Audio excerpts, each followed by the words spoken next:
Leafs talk. JD Bunkis, Sam McKee. Leafs lose again to the Ottawa Senators. I think now the Leafs are now 8-10 against teams that are in the Eastern Conference playoff picture this season. They drop another disheartening one, another game where they held multiple leads, a game where I thought that they finished strong, but ultimately it's just, again, not enough. And I'm going to start with this question for you, buddy. We were texting back and forth tonight, and this game felt very important for the Leafs, right? The Florida game was important. This game was important. But this is now officially a slide.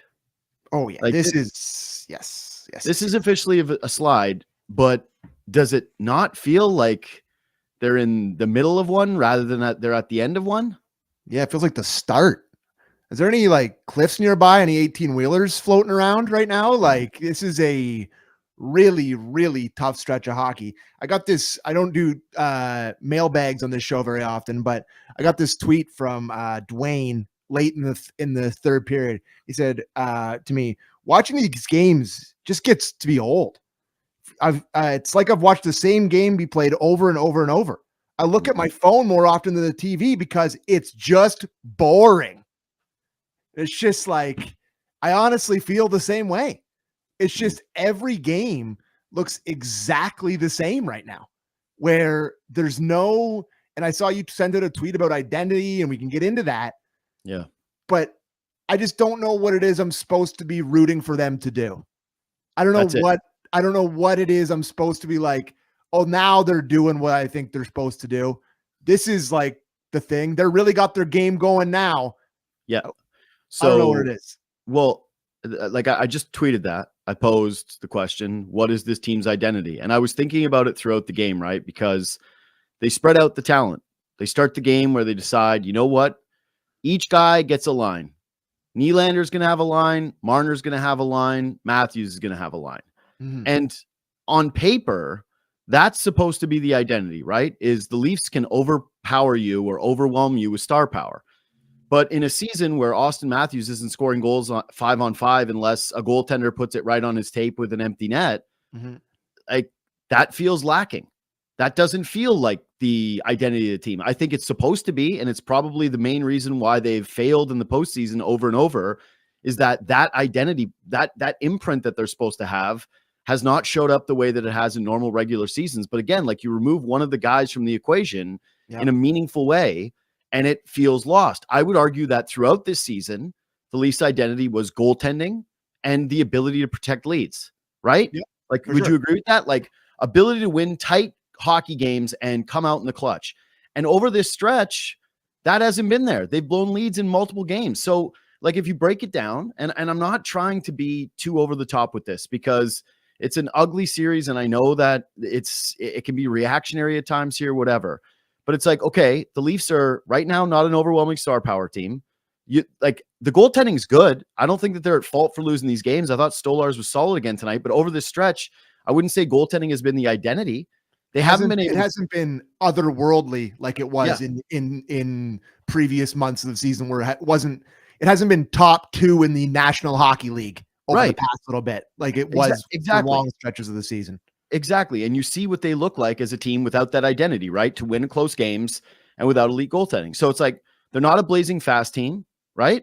Like, no, I would say the opposite. In fact, they're not a lockdown defensive team. Like, I think they play well defensively, but it's not like you're watching a team that just can't be beat, or that doesn't give up opportunities, or that is just impossible to play against when it comes to the middle of the ice. So it's like, what is it? Are you a tough team? No. You dump the puck in a lot, but I wouldn't call you like a heavy hitting team, a super physical team.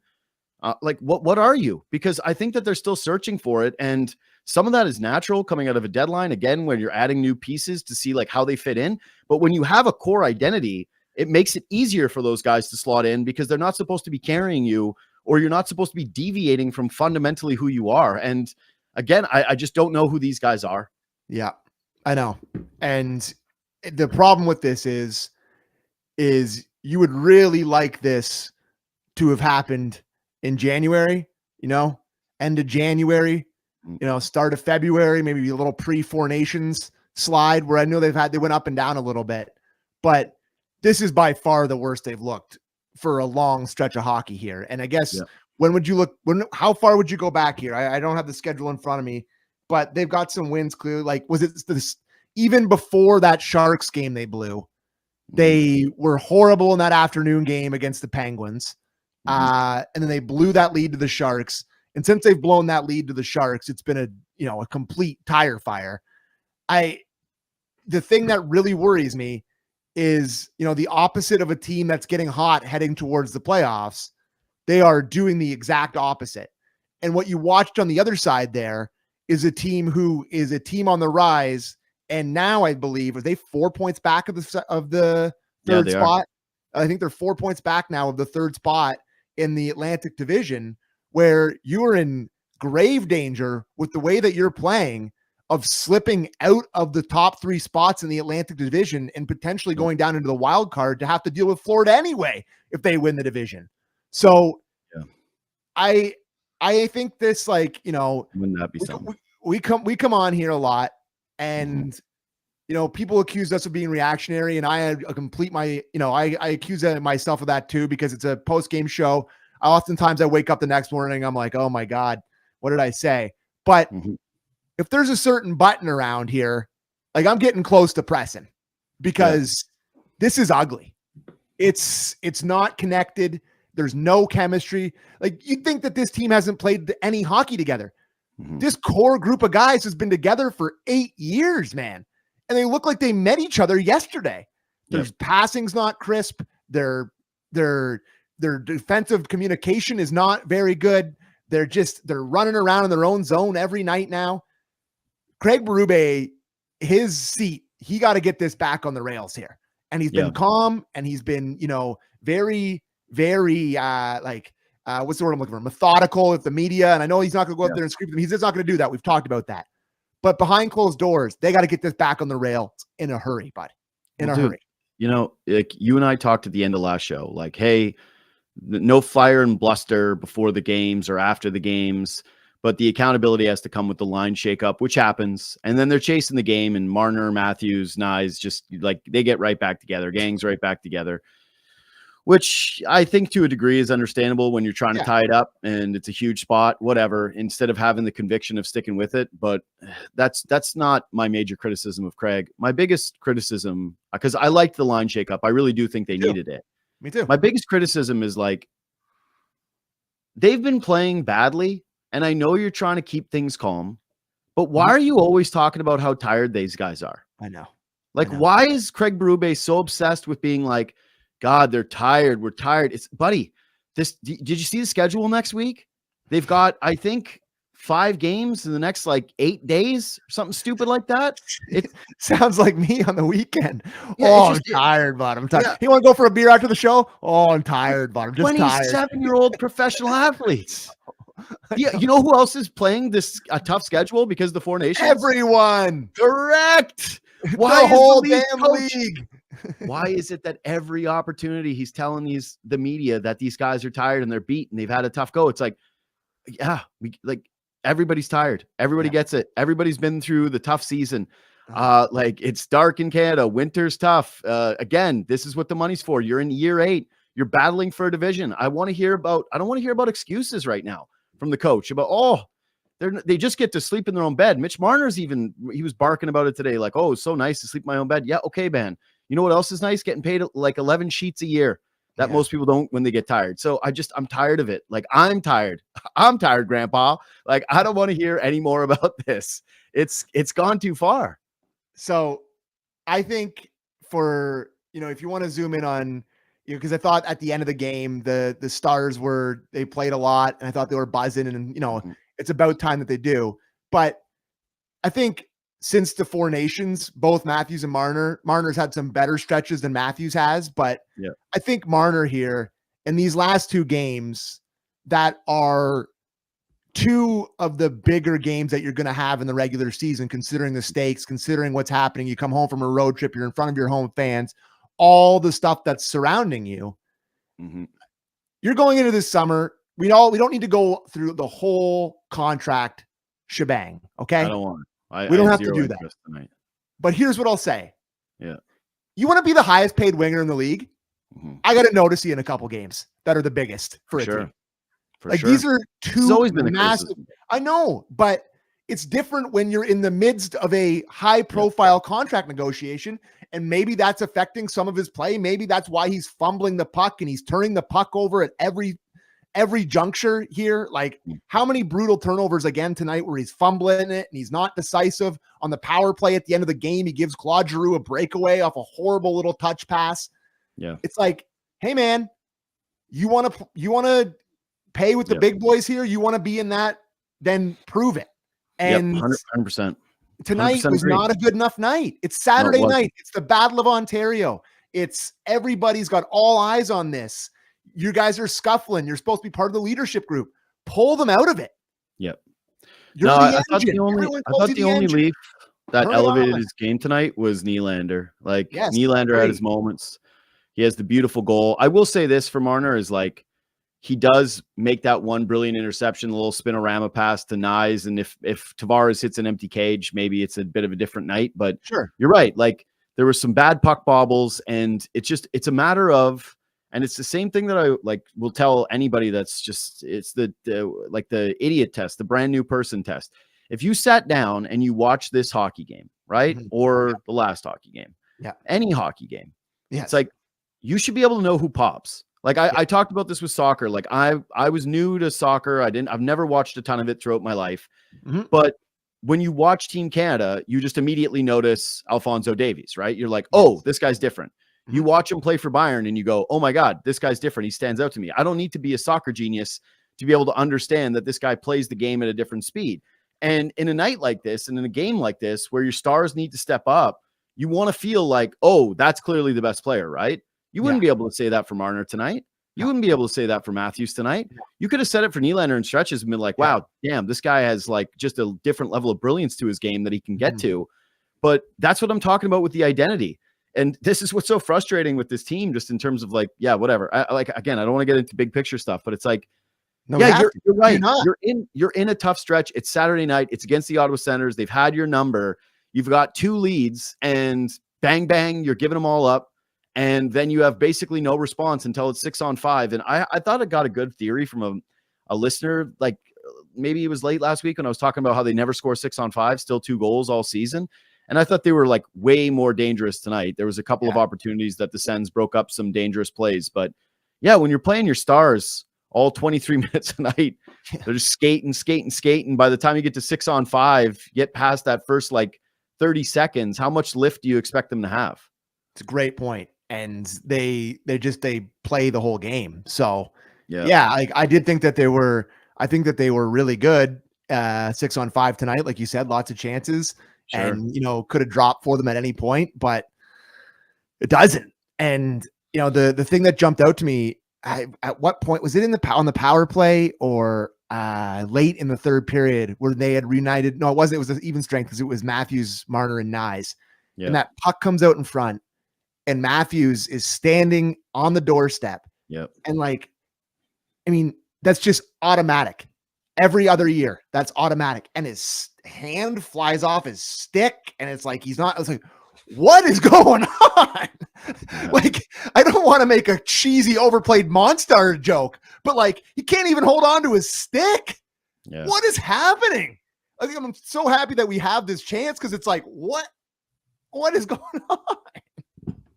Like, there's gripping the stick too tight, and then there's just like you can't even hang on to your stick level of choking.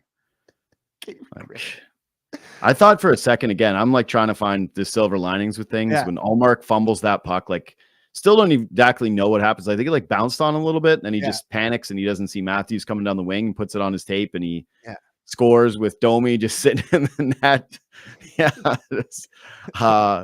I thought to myself, maybe you'll see more from him now. Maybe something's going to happen. You just needed to see one go in like a putt, but no. Rest of the game, pretty much nothing major from him. Thought Olmark looked good. Other than that, Olmark had a great game. Other than that sort of blunder, I thought that he was pretty good, and he just looks big in there, and he's quiet. And is this the scary part where we talk about the Sens or no? Well, I'll just tell you right now, man. Like they're buzzing, they're playing with a ton of confidence, and again, like they are a team that plays with a bunch of speed. Sorry to and cut has, you off, but I just love the reaction from Allmark when he's not even just head down, like he sees it's Matthews, and he's like, "Oh boy, that's going in the net." Yeah, he just knew. I was excited. Nylander scores that beautiful goal. Yeah, Leafs grabbed that one, and it felt like a big break that they needed, and they couldn't hold on to those things in that second period. Those little quick momentum shifts where Ottawa just jumps all over them. Like, yeah, when you're asking me what I think Ottawa's identity is, it's like speed and finishing ability.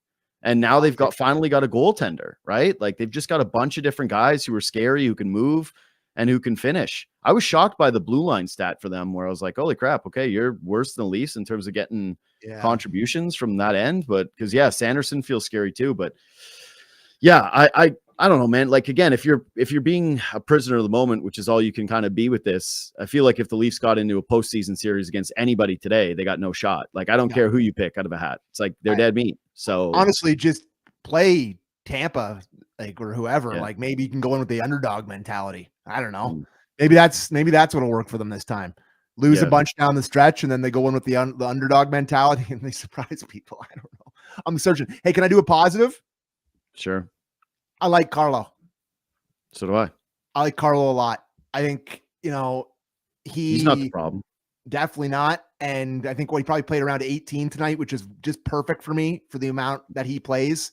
He's good on the penalty kill. I mean, although the only penalty they got goes in the net. I don't think he was on the ice for it tonight. But I like the size. I like the poise with the puck. I think he ended up with an assist tonight. I really like his game out there. And of the two deadline editions where you're like, okay, they traded what for what? That's the one that I think you can sleep at night a little bit more about, because I really have liked his game here. And it was shaky to start, clearly, but he is improving, and I'm really understanding what his game is now after watching him all those years on the Bruins and going up against him. But he really does deny guys well. Guys are frustrated around him. He pokes sticks. He gets in the way. He's big, poised. Impressed with him tonight. Thought he was good. Yeah. So the other guy, Lawton, tonight, I felt for him just because he took a beating. He took an absolute beating. He blocks a shot early, right? And he hobbles off. He crashes into the net. And as he's getting out of the net, I don't know how this wasn't a call, by the way, like the official standing right over him. And as he gets pulled out, I don't know what senator it was, but he just like drills him down into the ice in front of the official. What you thought? What are you supposed to call it? Pushing? No, buddy. He backed right into the goalie. That easily could have been goaltender interference. And the guy pulls him off. Watch this. Bang. I mean, come on. That's not all right. I thought that should have been a call. I saw people losing their minds about that one. It's like, I wasn't on Twitter at all tonight. You go straight into the goalie you go straight into the goalie. I think you're allowed to get a little. So you just say it's a wash. You're eligible to be pushed to the ice if you go butt first into the goalie. Would be my. I just thought it was pretty like he's out of the net already, and he's standing in front of the official, and he just gets banged down head first. Anyways, he takes a huge hit in the game. He has to fight in the game, and it's like. I thought about our old TJ Brody joke of just like he thought he just takes a Scott Lawton, just all his friends and family in the crowd for this game, and he's just getting like absolutely just beat up all night long. Can I did he get like full disclosure behind the walls of my house here tonight? Lost the internet for a couple minutes, and I was streaming off my phone, and the transition from realizing my TV wasn't working, the high stick looked pretty dangerous. Yeah, got that too. Forgot. Yeah, dude, I didn't even ask for the high, but I saw some people texting me about how it was close to like his eye, and he looked like he was cut pretty good. So I didn't really see what happened with that one. But he left. He took a bad high stick. Like it was just a tough game. And I will say too, like it was at least from Lawton's standpoint, the guy was trying to inject something into the game, right? Just trying to do something, trying to get a fight, asking Riley Grigg for it, just blocking shots, trying to go to the net and create something. And nothing happened out of this fight. This was the most inconsequential momentum fight of all time. No one landed a punch. The crowd didn't get excited. Ridley Gregg pushed him towards the box, and it's like they just skated into the box basically. And like the guys in the platinums didn't even look up from their sushi for this fight. They're like, "What just happened? Oh, sorry, I missed that. I was eating my sashimi. I didn't notice that one." Again, bit of a nothing scrap, but it's like you're the new guy in town and you're fighting for Trying. your new teammates. You're trying to get a spark going. And it's like the other guys that just like don't provide you with anything. Okay. So like, what did you think of the new lines? I'm already terrified that they're not going to stick with them. They're not going to stick with it. Of course, they're not going to stick with it. I like Domi, Matthews, and Nyes. I think that has They potential. did nothing tonight, though. I know. I think that has potential. I think Willie against third line minutes is effective, and that's how you end up getting the first goal of the game, is with him playing up against it. I think we've seen Tavares and Marner enough to know kind of what you're going to get from that. I think they're on for 2 or 1 tonight. They were noticeable at the beginning, and then it just faded away completely. Yeah, I think, Tavares was -2 tonight. Marner was -1. I don't think any of the lines are particularly dynamic, but I like the idea of this one. And to me, Marner and Tavares is just whatever. And like, it just feels like there's just not a lot of options to go to. And that's kind of why they're just switching this up. But I do really like having one of the guys on the third line to kind of go against some softer matchups, 100%. because they got to stick with it. Well, you can't generate offense any other way. That's it. But like, any other way, they don't generate offense at all. It's the big story of the stretch. It's like these guys don't score anywhere. They don't score 5-on-5 specifically. Like, that's just not a component with their team. It's why I actually thought that for right now, the one thing you're taking out of this game that's a like real positive moving forward was Robertson had some jump. And I know it's like the scratch and score thing, like all over again, where he doesn't play and then he plays and he has some jump to his game. There's more urgency. He did have a turnover that almost ended up in the back of the Leafs net tonight. But overall, he was threatening. He was dangerous. And I thought, it's always been the idea that you're going to have these loaded up top 2 lines. And then the bottom 6 never really scores, but they're never supposed to give anything up. The way that Toronto is 5-on-5 right now, where they just, like I said, can't get anything going, can't score. Give me the fourth line with this look again. Like, Holmberg's played better. He doesn't deserve to come in the lineup. It's very strange having Kampf out, especially when the penalty kill stinks. And he's probably the team's second best defensive forward. But stunk with him in there too, though. So yeah, exactly. So it's like, you're not going to, if the penalty kill is going to give it up every single time, take him out. But I thought that the fourth line flashed for a couple moments of the game. And I feel like if they stick with this, they might be able to get a little bit of offense down the lineup. Yep. I think that's not fair. Perfect, but it's like they did something. Yeah, they did. I think it was noticeable. And I think Holmberg's play has kind of opened that up a little bit for Berube. Yep. And like earlier in the season, Camp's never coming out for Holmberg. But the way our boy Pontus Forsberg has played over the last little bit, he's been like, okay, this guy's capable. He can play fourth line center. He's been buzzing around. And Robertson is what he is, and he's a guy that if you need a shift to try to wake up somebody, you put him with another guy, he could maybe shoot one in the net for you at some point. But go ahead. I like this take from Michael Wallace in the chat where it's like, stick with the lines if for no other reason, then you're not letting them off the hook. And I totally agree. It's like, make them try to battle through this. Make them try something different. It's just, it's so such a point. Why would they start that now? Well, first of all, why you start it now is because you're slipping so bad in the standings, and it all started with those guys getting the leeway that they did. And ultimately, like, this is the thing that I've never been able to understand about their inability to just spread it out. And that's why, like, listen, I'm not, we've done the lot and trade a bunch, and you and I have talked about, it's like, it's a small sample. We'll see what he is. But like, this was why I was so adamant for Braden Shen as the third line center acquisition. I know they couldn't get him. He didn't want to waive. Yeah. So this isn't like they screwed it up. It was the option that they had, and they took it, and they felt it was an upgrade. So they paid a price for the upgrade. And I think he will settle in and be a better player for them than what they had originally. But you wanted Shen because he was going to force them to split those guys up, right? Like, that's the problem with having Scott Laughton as your third line center, is not, it's his fault. It's that he's not an offensive player in the way that you want to have with a William Nylander or with a Mitch Marner. Like, they tried that one iteration where they put him between Nylander and Marner, and they were like, oh, maybe this will give you started the third period with it, actually. Yeah, like, hey, maybe this will give a spark, because Laughton was going, right? In the sense of at least he was trying. I mean, that going. He has the one opportunity at the net. Now he's like, those are your hands? He's like, here's my favorite trick, fall. Yeah. So anyway, I really need to see a long stretch here where they spread it out and they just don't let these guys play with each other. And then they do what they did tonight, where it's like you're chasing a game, load it up. But for the vast majority of it, keep them apart and see if spreading it out can finally get just like one of these lines going, because right now none of them are anyway. You got nothing to lose. No, you just got to keep rolling with this. And, you got what's the schedule looking like here coming up for the Leafs? It's Calgary lighter opponents, but it's heavy. It's Calgary Monday. It's Colorado Wednesday. That's a real tough one, obviously. But then it's back to back where they play the Rangers, and then they've got Nashville in there somewhere. Oh my God, they need that Nashville game bad. Oh, bad. Sorry. Next week is wow. Like they play so much hockey, like you said. That's Flames, what I'm saying about the tired thing. Flames, Avalanche, at Rangers, at Preds, and then they're off next month. And then Tuesday, Thursday, they go out west again. Yeah, like there is a few more cookies coming up here a bit for them.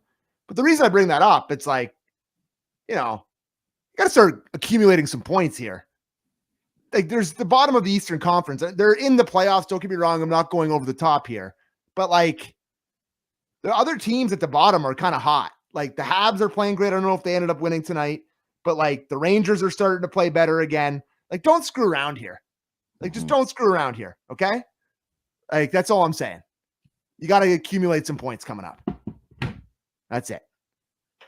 Like I said, this feels like the make or break part of the season. I'll be honest.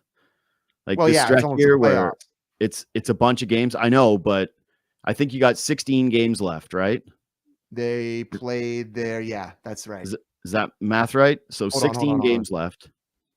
And now you've got 5 coming up here where only one of these opponents is going to be favored against you. Yeah. You really gotta dial in. And the Rangers, at least have had success at Madison Square Garden, so that's one. But like Colorado coming into town, that's Super Bowl night for them. All the people that get to come to Ontario, they love coming to Toronto. Calgary's fighting tooth and nail for that final playoff spot. They got to wake up. So we'll see if they do wake up. But I'm not particularly confident in it right now.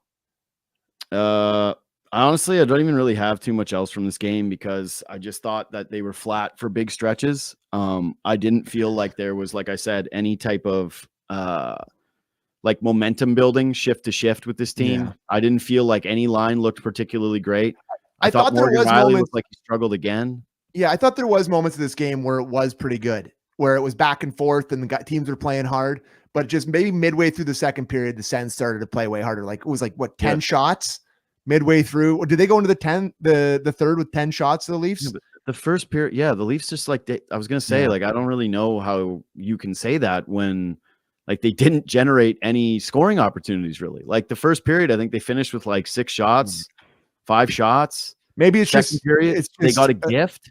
It's all relative to me. Maybe that it's just like it was 12 shots going in the third. Thanks. Yeah, like it just felt better for. Yeah, I don't know. Like I don't know. I'm searching here. I'm searching here, buddy. I'm searching for like I'm sitting here as a Leaf fan talking to you on Leafs Talk. Yeah. That like I want to find a reason to believe, brother. Mm-hmm. I want to find a reason to like get excited for my favorite time of year when the sun's coming out. It's warming up. We're getting towards the Masters are coming up. The Masters, playoff hockey. It's March Madness. I want to get excited for this time of year. I can't wait for the playoffs. And right now, I'm dreading it. I'm dreading it, bud. It's just like, you're looking ahead to this, and all Leaf fans, all they have is pure, unadulterated dread. Hey, like I said, maybe you don't even need to dread it. Maybe it actually is the 18-wheeler, and like this week they just still can't get back on track. And they start to slip.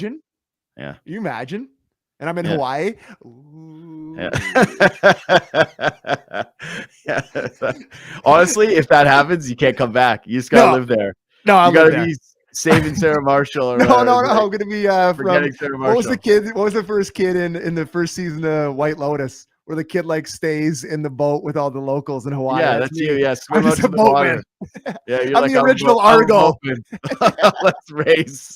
Let's race away from my problems because that's all I have.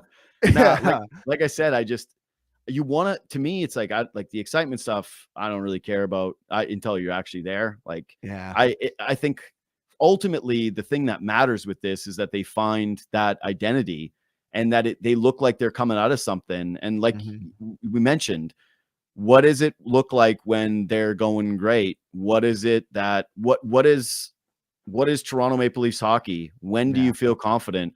Finding that down the stretch, being in that chase with Florida for the top of the division and Tampa again, like Florida lost tonight to Montreal, Tampa won. So it's supposed to be a 3-team race. Maybe it ends up being more than that with Ottawa jumping up into the picture. But yeah, can you look like a scrappy, tough team that found something? Or are you going to continue to look this way where it seems as though you're falling apart and you've got no tent pole to lean on? I'm just seeing if we'd seen anything from Berube. I'd be interested to hear his tone tonight, but it'll probably just be the same as usual. It'll be the exact same right? as always. He'd be like, they're tired, man. We're tired. Oh. Guys got to get in their beds and they got to have a good sleep. And then we got a sleep doctor working on these guys. Okay. We got melatonin. So hold on. Craig Berube is critical of the Leafs starts to games. They need to make up their mind in the room. The importance of the start of the game. I didn't find that we wanted to play our game early enough. You're the coach. Well, not just that. It's like, aren't you the coach? Sure, but the start of the game is literally your job. Well, no, I would say that like when that's been something that goes all the way to Babcock, then it might be something that is rotten with the core. But I will say this is like the one time of the year where I'm a little hesitant to criticize the start is when you put all the lines in a blender and everybody's playing with new guys for the first night. Yeah. Like, so it's a bit of a strange timing for this to be the issue where it's like, yeah, man, now Scott Lawton's playing with William Nylander. He's trying to figure out what to do in this game. The other guys have played together, but yeah, I don't know. I actually thought that the start, the last game was the only part that didn't suck. It was good. I was like, oh my God, they've arrived. And then they got caved in for the rest of the game. And this quote, this makes me feel better about my latest Leafs talk takes. Maple Leafs head coach Craig Berube on Austin Matthews' current game. He doesn't want any sympathy. He'll fight through it. Whew! Doesn't want sympathy because I haven't given it to him. So thank God. You're the highest paid player in the league this season, so hard to be sympathetic. Like, again, the goals you score are empty cage. Did you see Mike DiStefano's tweet? No. Matthews before tonight had 1 goal in 16 games, 5-on-5. Oh yeah, I knew that. Yeah. I knew that. Yeah, talked about that on Friday. Yeah, it was like, it's bad. Yeah, real bad. He's got 2 multi-goal games all year. He had 18 last year. 5 hatties. Yeah. 5 hatties. No, man, it like you really feel like when they need a goal, you want Nylander on the ice this season. 100%. It's like it's going to be Nylander. Anyway, any rapid fire things for you? I honestly have nothing other like zero.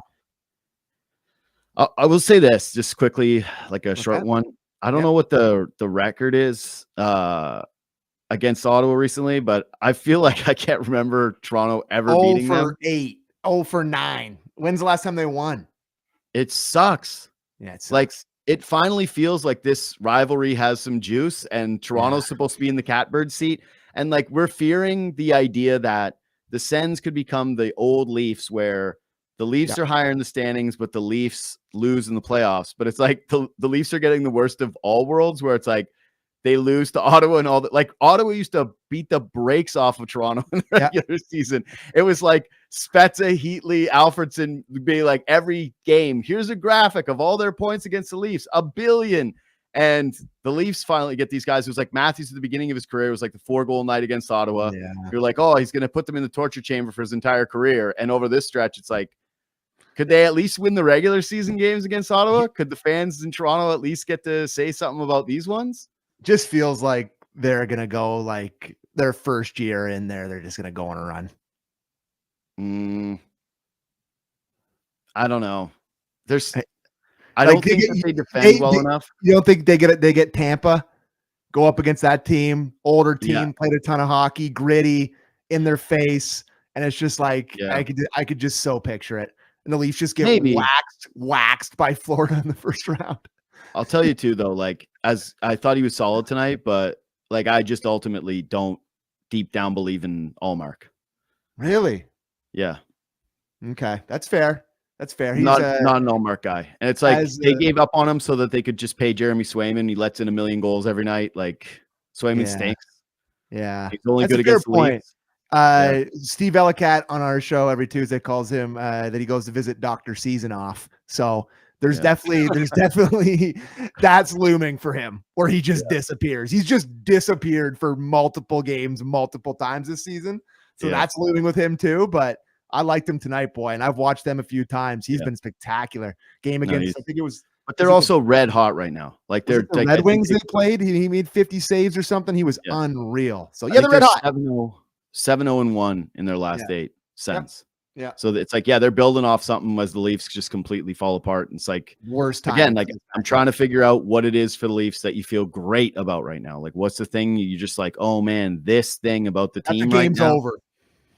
Yeah, pretty much. Yeah, when it ends, when you get to sit down and watch the show, and hopefully we do enough bitching that you feel comforted by it. When you are not in this job and you turn off the TV and you go and watch a show, that's the best part of Leafs hockey recently. Yeah, and Cousins for this would have been nice. Yeah, Steamboat. Yeah, well, Steamboat roll, but it's like, they didn't have Josh Norris to give up. Like they didn't have a $9 million player that was coming off the books. Like. The Leafs tried to make their big move at the deadline, and it was Mitch Marner for Mikko Rantanen, and Mitch wouldn't wave. So it's like, can I tell you? New Reinhardt just dropped. There's just like that guy's so good. He's so big, so good around the net, heavy, good hands, good nose to the net. It's like it is the obvious next one. Josh Norris goes there, already hurt. Already missing games. And it's like Cousins just digging at the front of the net. Like, oh my God, this guy's a mutant. Well, especially since like there's this little bit of buzz that he was the problem in Buffalo and that now they're playing a little bit better and the guys are happy he's gone. I'm like, all right. And you can tell that that's going to motivate him.